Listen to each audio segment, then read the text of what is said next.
Energy Regulatory Commission na singilin. Kung kumukonsumo ka ng 200 kilowatt-hour na katawan, sipit na 20 pesos ito. Sabi ng Meralco na maniningil ito sa consumers, pa sila. Siyempre, meron talagang posibilidad na tumasa ang local rates. Yung actual amount, medyo kailangan pa natin i-check yan kung ano yung magiging actual. Tulad ng marami, pinaalam ni May sa paghuhugutin ng pambayad sa wala nang pigil na pagtaas ng singil sa kuryente. Sana tulungan tayo ng ating gobyerno. Sino lang kung napakasakit sa bulsa yung bukas. Instead na pabiling bigas, pagbayad sa may ibang ano, tuloy-tuloy na ito kapano na. Para sa GMA Integrated News, Matthew Pulido nakatutok, 24 oras.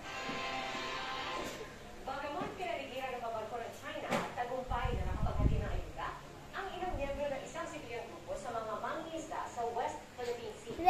Agad mo na roon, nakatutok si Joseph Moro. Joseph? Diyan nakalapit sa may Maudo Masinloc yung advance grupong ginto sa mga midpoint point ay